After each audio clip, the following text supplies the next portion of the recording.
നമ്മൾ തലയിലൊക്കെ എണ്ണ തേക്കാറുണ്ടല്ലേ, ഈ ഒരു മുടി കൊഴിച്ചിൽ നിൽക്കാൻ വേണ്ടിയിട്ട്. പക്ഷെ പലപ്പോഴും ആ എണ്ണ തേക്കുന്നതുകൊണ്ട് ഒരു ഗുണം നമ്മൾ തലയ്ക്കുണ്ടാവില്ല. മുടി കൊഴിച്ചിലിൻ്റെ കാരണം മനസ്സിലാക്കാണ്ടാണ് തേക്കുന്നതെങ്കിൽ ആ മുടി കൊഴിച്ചിലിൻ്റെ ഒരുവിധ മുടി കൊഴിച്ചിലിൻ്റെ ഒക്കെ കാരണം ഈ എണ്ണ തേച്ചിട്ട് സുഖമാകുന്ന കാരണങ്ങളല്ല നമ്മൾ ആദ്യം മനസ്സിലാക്കണത്. കാരണം മുടി കൊഴിച്ചിൽ എന്ന ഒരുപാട് കണ്ടീഷൻ്റെ ഒരു റിസൾട്ട്, ഒരു ലക്ഷണമാണ് മുടി കൊഴിച്ചിൽ. അപ്പോൾ ആ കണ്ടീഷനാണെങ്കിൽ നമ്മൾ അതിനെ ട്രീറ്റ് ചെയ്തിട്ട് വേണം ഈ തലയിൽ എണ്ണ തേക്കാൻ. ഓഫ് കോഴ്സ് തലയിൽ എണ്ണ തേക്കുമ്പോൾ നമുക്ക് അതിൻ്റേതായിട്ടുള്ള ഗുണങ്ങൾ കിട്ടുന്നുണ്ട്. ഞാൻ തന്നെ എണ്ണ കൊടുക്കാറുണ്ട്. പക്ഷേ അതിൻ്റെ കാരണം എന്താണെന്നുള്ളത് മനസ്സിലാക്കുക എന്നുള്ളതാണ് ഈ മുടി കൊഴിച്ചിൽ മാറ്റാനുള്ള ഫസ്റ്റ് സ്റ്റെപ്പ്. അപ്പോൾ എന്തൊക്കെ കാരണങ്ങളെ കൊണ്ട് ഈ മുടി കൊഴിച്ചിൽ വരുന്നു, ഈ മുടി കൊഴിച്ചിൽ വന്ന ഈ കാരണങ്ങളെ എങ്ങനെ ട്രീറ്റ് ചെയ്യുക എന്നുള്ളതും ഞാൻ വിശദമായിട്ട് പറഞ്ഞുതരാം കേട്ടോ.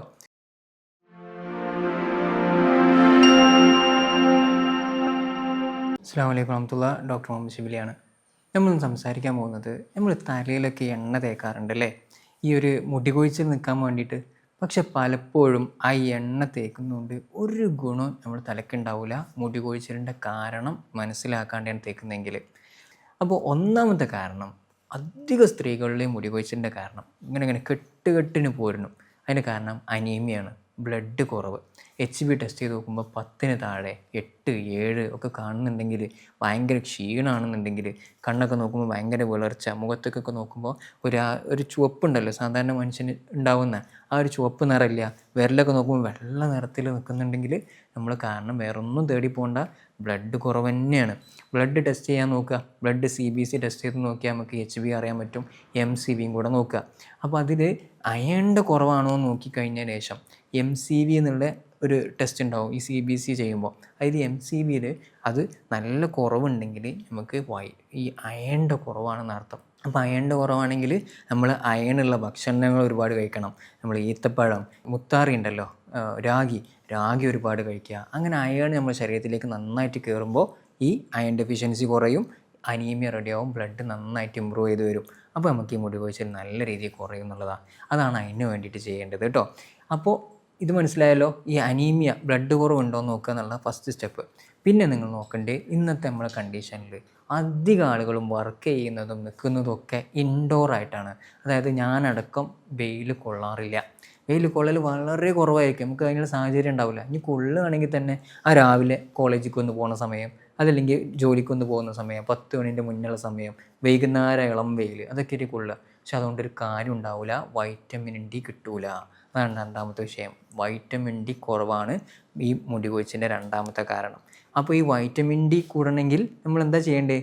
ഒന്നെങ്കിൽ നിങ്ങൾ ആ നട്ടുച്ചക്കുള്ള വെയിൽ, 10 മണിൻ്റെയും 3 മണിൻ്റെയും ഇടയിലുള്ള വെയിൽ ഒരു ദിവസം ഒരു 10 മിനിറ്റ് കൊണ്ടാൽ മതി, ആവശ്യമുള്ള വൈറ്റമിൻ D നമുക്ക് കിട്ടും. അതല്ലെങ്കിൽ നമ്മൾ വൈറ്റമിൻ Dൻ്റെ സപ്ലിമെൻറ്റ്സ് എടുക്കണം. ഇനി നിങ്ങളെ പ്രശ്നം വൈറ്റമിൻ D തന്നെയാണോ എന്ന് അറിയണമെങ്കിൽ അതിൻ്റെ ലക്ഷണങ്ങളൊന്ന് മനസ്സിലാക്കി വെച്ചോളൂ. മെയിനായിട്ട് ലക്ഷണം ഉണ്ടാവുക ഈ മുടി കൊഴിച്ചിലിൻ്റെ കൂടെ പുറം വേദന വരും, മസിലുകൾക്കൊക്കെ വേദന, വെറുതെ ഇങ്ങനെ മേജർ മസിലുകൾക്കൊക്കെ ഭയങ്കരമായിട്ട് കടച്ചിൽ വേദന, അതുപോലെ പുറം വേദന ഞാൻ പറഞ്ഞു. പിന്നെ മുടി കൊഴിച്ചിൽ ഉണ്ടാവും പറഞ്ഞു, കണ്ണിന് തുള്ളലുണ്ടാവും, ഇങ്ങനെ തുള്ളുക, ഒരു ഭയങ്കര മൂഡ് ഓഫ് ആയിരിക്കും, മൂഡ് സ്വിങ്സ് ഉണ്ടാവും. ചിലപ്പോൾ ഭയങ്കര ദേഷ്യം, ചിലപ്പോൾ ഭയങ്കരമായിട്ട് സങ്കടമായിട്ട് കരച്ചിലൊക്കെ വന്നിരിക്കുന്ന അവസ്ഥ. എന്തിനാ ഞാൻ കരയണമെന്ന് അറിയില്ല, ആദ്യം കരച്ചിലാണ് വരിക, എന്നിട്ട് എന്തിനാ കരയണമെന്നുള്ള കാര്യങ്ങൾ ആലോചിക്കുക, കാരണം ആലോചിക്കുക. അങ്ങനെയൊക്കെയുള്ളൊരവസ്ഥയാണ് ഈ വൈറ്റമിൻ D കുറഞ്ഞുണ്ടാവുക. അപ്പോൾ ഈ ലക്ഷണങ്ങളൊക്കെയാണ് നിങ്ങൾക്കുള്ളതെങ്കിൽ വൈറ്റമിൻ D ഒന്ന് ടെസ്റ്റ് ചെയ്തതിന് ശേഷം ആ സപ്ലിമെൻറ്റ്സ് കറക്റ്റ് ഡോക്ടർ പ്രിസ്ക്രിപ്ഷൻ വാങ്ങിയിട്ട് കഴിച്ചാൽ മതി. ആ വൈറ്റമിൻ D ശരിയാകുമ്പോൾ നല്ല രീതിയിൽ മുടി കൊഴിച്ചിട്ട് റെഡി ആവാറുണ്ട്. അതാണ് നിങ്ങളുടെ പ്രശ്നമെങ്കിൽ. വൈറ്റമിൻ D നോക്കുമ്പോൾ ഒരു 20ൻ്റെ താഴെയൊക്കെ ആണെങ്കിൽ തന്നെ, ഒരു 30ന് താഴെ ആണെങ്കിൽ തന്നെ നിങ്ങൾ സപ്ലിമെൻറ്റ്സ് എടുത്തോളൂ. കാരണം ഒരു 50 റേഞ്ചിലൊക്കെ വൈറ്റമിൻ D നിർത്തുന്നത് സേഫാണ്. ഇതിൻ്റെ കറക്റ്റ് അളവുണ്ടല്ലോ, ഈ നമ്മൾ ടെസ്റ്റ് ചെയ്യുമ്പോൾ 30 ബിലോ ആണ് ഡെഫിഷ്യൻസി എന്ന് പറയുമെങ്കിലും ഒരു 50 ലെവലിലൊക്കെ നിർത്തുമ്പോഴേ നമുക്ക് ശരിക്ക് അതൊരു എഫക്റ്റീവായിട്ട് ഈ വൈറ്റമിൻ D മാറാറുള്ളൂ എന്നുള്ളതാണ് കേട്ടോ. ഇതിൻ്റെ കറക്റ്റ് ലെവൽ ഇപ്പോഴും ഒരു വേഗമാണ്, മീൻസ് ഐഡൻറ്റിഫൈ ചെയ്തിട്ടില്ല. ഇപ്പോഴും പഠനങ്ങൾ നടന്നുകൊണ്ടിരിക്കുന്ന വിഷയമാണ് വൈറ്റമിൻ Dൻ്റെ വിഷയം. അപ്പോൾ അതാണ് രണ്ടാമത്തത്. ഇനി അടുത്തത് സ്ത്രീകളാണെങ്കിൽ അവർക്ക് പീരിയഡ്സ് ഇടയ്ക്കിടയ്ക്ക് തെറ്റുന്നുണ്ട്. പീരിയഡ്സിന് ഒരു റെഗുലാരിറ്റി ഇല്ല. ഇടയ്ക്കിടയ്ക്ക് ചില മാസങ്ങളിൽ മിസ്സാവുന്നുണ്ട്. പീരിയഡ്സിൻ്റെ സമയത്ത് ഭയങ്കര വേദനയും ബ്ലീഡിങ്ങുമാണ്.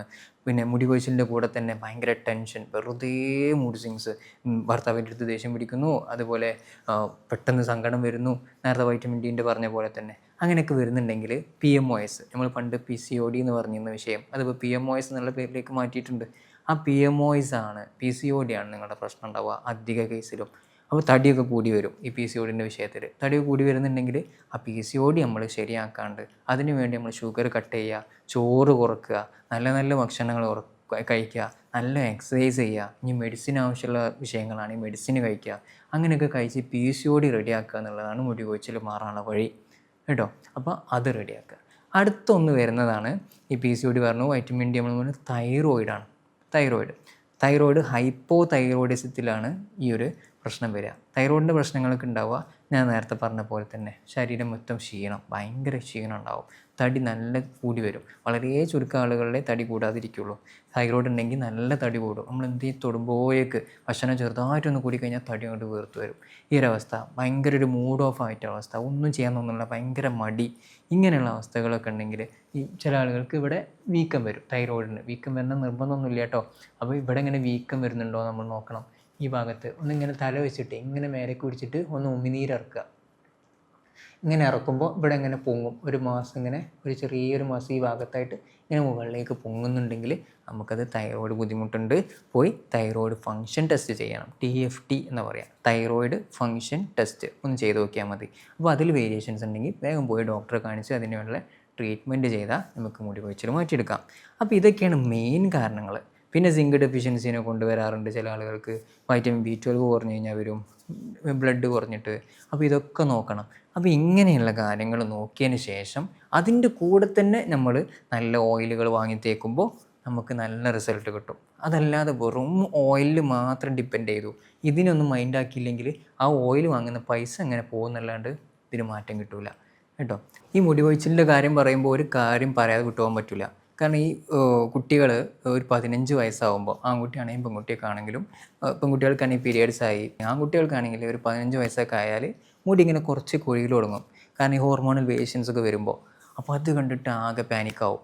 എന്താണിത്, എന്താ മുടി കൊഴിച്ചിൽ വന്നോ, എൻ്റെ മുടിയൊക്കെ ആകെ കൊഴിഞ്ഞു പോവുകയാണോ, എൻ്റെ സൗന്ദര്യം നഷ്ടപ്പെടുമോ എന്നൊക്കെ ഉള്ളത്. അപ്പോൾ ഈ രീതിയിൽ ചിന്തിക്കാൻ വരട്ടെ. ഈ മുടി എത്ര ഒരു ദിവസം കൊഴിയുന്നതാണ് നോർമൽ എന്നുള്ളത് ഞാൻ പറഞ്ഞുതരാം. ഒരു ദിവസം 50 മുതൽ 100 വരെ മുടി കൊഴിഞ്ഞു പോകുക എന്നുള്ളത് വളരെ നോർമലാണ്. അതിലധികം ഉണ്ടെങ്കിലാണ് നമ്മൾ മുടി കൊഴിച്ചിൽ എന്ന് പറഞ്ഞിട്ട് അതിനെ കാറ്റഗറൈസ് ചെയ്യേണ്ടതുള്ളൂ. അപ്പോൾ എങ്ങനെ പൊഞ്ഞു മുടി ഇങ്ങനെ ഓരോന്ന് കൊഴിഞ്ഞു ഒന്ന് എണ്ണ വെക്കാൻ പറ്റുമോ? 1, 2, 3 പറഞ്ഞിട്ട് അങ്ങനെയല്ല. നമ്മൾ ഒരു ഏകദേശ കണക്കെടുക്കുക. ഒന്ന് മുടി ഇങ്ങനെ വാർന്നെടുക്കുന്ന സമയത്ത്, അതല്ലെങ്കിൽ നമ്മൾ കൊഴിക്കുന്ന പരിപാടിയല്ല കേട്ടോ. നമ്മൾ തലയണൻ്റെ പുറത്ത് കുറേ കാണുന്നുണ്ട്, റൂമിലൊക്കെ ഒരുപാട് മുടി കാണുന്നുണ്ട്. അപ്പോൾ ഏകദേശമൊക്കെ നോക്കുമ്പോൾ ഒരു 100 മുടിയൊക്കെ ഉണ്ട്. അങ്ങനെയാണെങ്കിൽ നമ്മൾ മുടി കൊഴിച്ചിലാണ്. അപ്പോഴാണ് ഞാൻ ഈ പറഞ്ഞ കാരണങ്ങളൊക്കെ നമ്മൾ ശ്രദ്ധിക്കേണ്ടത് കേട്ടോ. അതിലുണ്ടോ എന്നുള്ളതിൻ്റെ ട്രീറ്റ്മെൻറ്റ് എടുക്കേണ്ടത്. അപ്പോൾ ഈ നോർമലി ഈ ഒരു പ്യൂബർട്ടി സമയത്ത് മുടി കൊഴിയുക എന്നുള്ളത് നോർമലാണ്. അപ്പോൾ ആ സമയത്ത് നിങ്ങൾക്ക് ചെയ്യാൻ പറ്റിയത് നല്ല നല്ല ഭക്ഷണങ്ങൾ കഴിച്ചു കൊടുക്കുക എന്നുള്ളതാണ്. ഒരു 5 ഭക്ഷണങ്ങൾ ഞാൻ പറഞ്ഞുതരാം. ആ ഭക്ഷണങ്ങൾ ഒന്ന് ആ സമയത്ത് കൂട്ടി കൊടുക്കുക. കാരണം ഒരു ന്യൂട്രീഷൻ, നമ്മളെ ഈ ഹെയർ ഉണ്ടാകണമെങ്കിൽ നമുക്ക് കൊളാജൻ വേണം, അതേപോലെ നല്ല ബ്ലഡ് സപ്ലൈ അങ്ങോട്ട് വേണം. നമ്മൾ ശരീരത്തിൽ എന്തെങ്കിലും ഒരു ബ്ലഡ് സർക്കുലേഷന് പ്രശ്നം വന്നാൽ ആദ്യം മുടി കൊഴിച്ചിലാണ് വരിക. നമ്മൾ ഇത് പറയാറുണ്ട്, നമ്മൾ കാലിൻ്റെ തള്ളവിരലിൻ്റെ മുകളിൽ ഇങ്ങനെ കുറച്ച് രോമങ്ങളുണ്ടാവും. ഈ രോമങ്ങളുണ്ടെങ്കിൽ അവരുടെ ബ്ലഡ് സർക്കുലേഷൻ ഭയങ്കര ഹെൽത്തിയാണ്. കാരണം ബ്ലഡ് സർക്കുലേഷൻ എന്തെങ്കിലും പ്രശ്നം വരികയാണ്, ഈ രക്തക്കൊലകൾക്ക് ചെറിയ ബ്ലോക്കൊക്കെ വന്ന് തുടങ്ങുമ്പോൾ ആ മുടികളൊക്കെ കൊഴിഞ്ഞു പോകും. ഈ ഷുഗറുള്ള ആളെ കാലിലൊക്കെ കണ്ടിട്ടില്ലേ, മുടിയൊന്നും ഉണ്ടാവില്ല, ബ്ലഡ് സർക്കുലേഷൻ പ്രോബ്ലം ഉണ്ടോണ്ടാണ്. അപ്പോൾ ആ കാലിൻ്റെ തള്ളവിരലുമുള്ള മുടി കൊഴിഞ്ഞു പോകുന്നു. അതേപോലെ നമ്മുടെ തലയിലേക്ക് ബ്ലഡ് സർക്കുലേഷൻ കൂട്ടാനുള്ള കുറച്ച് ഫുഡുകൾ, അതിൻ്റെ മുടിൻ്റെ നല്ല കട്ടിക്ക് വളരാനുള്ള, ആ ഹെയർ ഫോളിക്കിൾസിന് നല്ല സ്ട്രോങ് കിട്ടാനുള്ള ഫുഡുകൾ ഞാൻ പറയുന്നത്. ഒന്നാമത്തെ ഭക്ഷണം നല്ല മീൻ കഴിച്ചു കൊടുക്കുക. മത്തി, നത്തോലി തുടങ്ങിയിട്ടുള്ള എണ്ണയുള്ള മത്സ്യങ്ങൾ കേട്ടോ. അത് നന്നായിട്ട് കഴിക്കുക. അത് പൊരിച്ചിട്ടല്ല കഴിക്കേണ്ടത്, കറി വെച്ച് കഴിക്കണം. അങ്ങനെ കഴിക്കുമ്പോൾ ഒമേഗ 3 നമുക്ക് നന്നായിട്ട് കിട്ടും. ഒമേഗ 3 കിട്ടുമ്പോൾ പ്രത്യേകത ബ്ലഡ് സർക്കുലേഷൻ നന്നായിട്ട് കൂടും. അതുപോലെ തന്നെ ഈ നീർക്കെട്ടൊക്കെ ശരീരത്തിൽ പോവും. അപ്പോൾ നമുക്ക് ഈ ഒരു ഹെയറിൻ്റെ നല്ല ഹെൽത്തി ആയിട്ടുള്ള ഹെയർ കിട്ടും എന്നുള്ളതാണ്. പിന്നെ വൈറ്റമിൻ സിയും അതുപോലെ കൊളാജനൊക്കെ കിട്ടാൻ വേണ്ടിയിട്ട് നിങ്ങൾ നെല്ലിക്കയും അതേപോലെ പേരക്കയും കഴിക്കുക. നല്ല പേരക്ക ഒരു ദിവസം ഒന്ന് വെച്ചിട്ട് കഴിച്ചോളൂ. രാത്രി ഒന്നും കഴിക്കുക. രാത്രി വേണ്ട, ഒരു ഉച്ച സമയത്ത് കഴിച്ചാൽ മതി. രാത്രി കഴിക്കുന്ന ചില ആളുകൾക്ക് ഗ്യാസ് ഉണ്ടാക്കും. അപ്പോൾ ഉച്ച സമയത്ത് ഒരു പേരക്ക വെച്ച് കഴിക്കുക. അപ്പോൾ ഈ സാധനം കിട്ടും, വൈറ്റമിൻ സി. നമുക്ക് വൈറ്റമിൻ സി ഒക്കെ നല്ല സർക്കുലേഷൻ ഹെൽപ്പ് ചെയ്യുന്ന സാധനമാണ്. അപ്പോൾ അത് രണ്ടെണ്ണമായോ? രണ്ടെണ്ണമല്ല, മൂന്നെണ്ണമായില്ലേ. പിന്നെ നമ്മൾ ബ്ലഡിൻ്റെ അളവ് കൂട്ടാൻ വേണ്ടിയിട്ട് നിങ്ങൾ കഴിക്കേണ്ടത് മുത്താറിയാണ്. മുത്താറി എന്ന് പറഞ്ഞാൽ രാഗി നന്നായിട്ട് വിരകിയിട്ട് അതിൽ കുറച്ച് തേങ്ങയൊക്കെ ഇട്ടിട്ട് കഴിക്കുക. അങ്ങനെ കഴിക്കുന്നത് നമുക്ക് ബ്ലഡ് സർക്കുലേഷൻ ഇമ്പ്രൂവ് ചെയ്യാൻ വേണ്ടിയിട്ട് നന്നായിട്ട് ഹെൽപ്പ് ചെയ്യുന്ന സാധനമാണ്. അതുപോലെ തന്നെ മുട്ട കഴിക്കണം. കാരണം ഈ സമയത്ത് നമുക്ക് പ്രോട്ടീൻ ഡെഫിഷ്യൻസി ഒരുപാട് വരാറുണ്ട്. ആ പ്രോട്ടീൻ ഡെഫിഷ്യൻസി കാരണം നമുക്ക് ഈ ഹെയർ ഗ്രോത്ത് ബാധിക്കും. അപ്പോൾ അത് ഒഴിവാക്കാൻ വേണ്ടിയിട്ട് നമുക്ക് ഈ ഒരു മുട്ട ദിവസം ഒന്ന് കഴിച്ചു കൊടുക്കുക എന്നുള്ളതാണ്. പിന്നെ ഒരു ഫുഡുള്ളത് ചീരയാണ്. നമ്മൾ കുടലിൻ്റെ ബാക്ടീരിയ എന്ന് പറയുന്നത് ഭയങ്കര ഇമ്പോർട്ടൻ്റ് ആയിട്ടുള്ള സാധനമാണ്. നമുക്ക് ശരീരത്തിൽ നീർക്കെട്ട് കുറയാൻ, ശരീരത്തിൽ മൊത്തത്തിലൊരു വെൽനെസ് ഉണ്ടാവുക എന്ന് പറയുന്നതിന്. അപ്പോൾ അതിന് വേണ്ടിയിട്ട് നന്നായിട്ട് ഫൈബറുള്ള ഭക്ഷണങ്ങൾ, അത് പെട്ടതാണ് ചീര എന്ന് പറയുന്നത്. അപ്പോൾ ഈ ഫൈബറുള്ള ഭക്ഷണം കഴിക്കുമ്പോൾ നമ്മൾ കുടലിലെ നല്ല ബാക്ടീരിയക്ക് നല്ല ഭക്ഷണമായിട്ട് വരുന്ന സാധനമാണ് ഈ ചീരയിലുള്ള ഫൈബർ. അപ്പോൾ കുടലിലെ ബാക്ടീരിയകൾ നന്നായിട്ട് വളരും. അപ്പോൾ നമുക്ക് അതിൻ്റെ ഗുണങ്ങൾ കിട്ടും. ശരീരത്തിന് നല്ല ഒരു ഉണർവ് വരും. അതിൻ്റെ കൂടെ തന്നെ ഇൻഫ്ലമേറ്ററി മാർക്കേഴ്സൊക്കെ നന്നായിട്ട് കുറയും, ഇൻഫ്ലമേഷൻസ് നന്നായിട്ട് പോവും. അപ്പോൾ ഇതിലൊക്കെ നല്ല മാറ്റങ്ങൾ വരും. അപ്പോൾ ഇത്രയും സാധനങ്ങൾ മുട്ട, ചീര, മുത്താറി, പേരക്ക, നെല്ലിക്ക തുടങ്ങിയിട്ടുള്ള സാധനങ്ങൾ നന്നായിട്ട് കഴിച്ചു കൊടുക്കുക. മധുരം കുറയ്ക്കുക, കട്ട മധുരങ്ങൾ കുറയ്ക്കുക. നിങ്ങൾ ചോറൊന്നും ഒഴിവാക്കണം എന്ന് ഞാൻ പറയുന്നില്ല. ചോറ് കുറച്ചിട്ട് കട്ട മധുരങ്ങൾ, അതായത് ജിലേബി, ലഡു, മിഠായി, ഇങ്ങനത്തെ ചോക്ലേറ്റ്സ് ഒക്കെ അല്ലേ, അതൊക്കെ എന്ത് ചെയ്യുക, നന്നായിട്ട് കട്ട് ചെയ്യുക. അപ്പോൾ നമുക്ക് ഈ ചെറുപ്രായത്തിൽ 15 വയസ്സാകുമ്പോൾ ഉണ്ടാകുന്ന ആ ഒരു പ്രായപൂർത്തിയാവുന്ന സമയത്തുണ്ടാകുന്ന മുടി കൊഴിച്ചിലൊക്കെ നല്ല മാറ്റം കൊണ്ടുവരാൻ കഴിയും കേട്ടോ. അപ്പോൾ ഇത്രയും കാര്യങ്ങൾ നിങ്ങൾ ശ്രദ്ധിക്കുക. ഇതെല്ലാവർക്കും ഷെയർ ചെയ്ത് കൊടുക്കുക. മുടി കൊഴിച്ചുകൊണ്ട് ബുദ്ധിമുട്ടുന്ന എല്ലാവർക്കും ഷെയർ ചെയ്ത് കൊടുത്തോളൂ. അപ്പോൾ നമുക്ക് ഇതിൽ നല്ല റിസൾട്ട് അവർക്ക് ഉണ്ടാക്കി കൊടുക്കാൻ പറ്റും കേട്ടോ. അപ്പോൾ ഇൻഷാ അല്ലാഹ് പുതിയ വീഡിയോ ആയിട്ട് വീണ്ടും കാണാം. ഞാൻ doctor Muhammad Shibili, Misriya health care, Pookkottur, Malappuram ജില്ല.